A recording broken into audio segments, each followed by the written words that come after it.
Hello everyone! Marami pong nagtatanong, paano ba magkaroon ng passive income? Pero before yan, i-discuss ko, huwag kalimutan mag-like, comment, and subscribe. Subscribe po tayo sa aking mga new video. Ayan, so magpapakilala po muna ako. Ako nga pala si Ivy Jetolero. Panganay po ako sa 6 na magkakapatid. So in short, breadwinner po ng aming family. So ito pong i-discuss ko po ngayon is yung nagtatanong paano ba magkaroon ng passive income.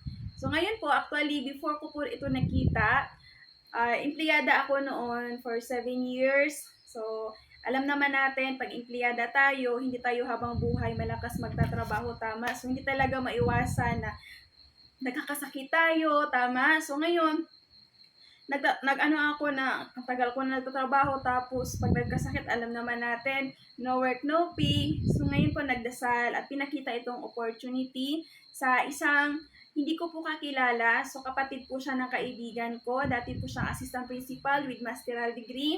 At buti na lang nakita ko to kasi kaya pala nagtataka ako noon bakit yung mga amo kahit wala sila, 'di ba, kumikita. Kasi kaya nilang magpasahod, kaya nilang mag-hire ng mga empleyada na para magtrabaho sa kanila. So ngayon, nung ano ko tong opportunity, isa lang sa kailangan talaga natin dito is maging channel of blessing ka lang sa iba't ibang tao. So ngayon, na-experience ko yung passive income na kahit tulog ka, kumikita ka, na imagine na lang natin, sir, ma'am, hindi po tayo habang buhay malakas magtrabaho, kahit anong sipag natin, ang katawan po natin is bibigay. Pero ang tanong dyan, pag bibigay yung katawan natin, sino ang magtatrabaho para sa atin? Tama? So, eto siya actually, nagkaroon ako ng mga business partner na tulungan ng negosyong din to, na kumita sila, walang choice, kumikita din ako. At ngayon is ito yung system para mas maintindihan natin na sobrang ganda kasi isang beses ka lang magpapalabas pero habang buhay mo siyang pagkakitaan. So, kailangan natin siyang trabahuin kasi ang itinanim natin dito, hindi po siya munggo, natutubo agad, kundi po mangga. So, kailangan nating alagaan, trabahuin, para ma-experience natin yung kita sa legal na paraan. So, ito yung system ngayon. Hello, ito na po ma'am and sir ang maging system natin. So, nandiyan na po lahat. So, ito siya, lifetime na po ito at pwede po natin siyang ipamana.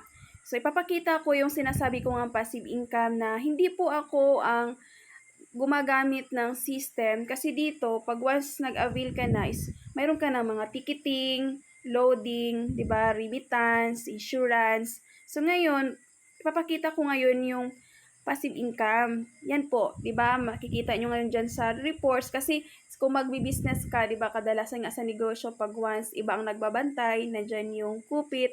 Ang good news kasi ng ating business, ano siya po, mayroon na po siyang general reports. Hindi ka talaga makukupitan dito at lahat po ng mga transaction makikita mo sa system. At ito na yung sinasabi ko nga, the passive income na hindi po ako ang nagtatransact pero may kita ako. 'Di ba? Nakikita nyo may unilevel remit 0.02, unilevel remit 0.02. Imagine na lang natin diyan, maliit man yan, pero pag dumami ang nagtatransact, 'di ba? Lalaki din po ang kita. So yan, mayroon po tayong ticketing, hindi ako nag-transact niyan, pero mayroon akong 10 pesos. Kasi pag hindi tayo marunong mag-appreciate sa maliit na kita, paano bibigyan ng malaking kita, tama?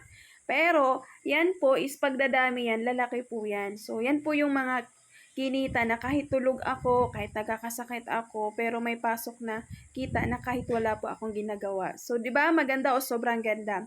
So, thank you po sa pag-watch and ingat and God bless po sa lahat.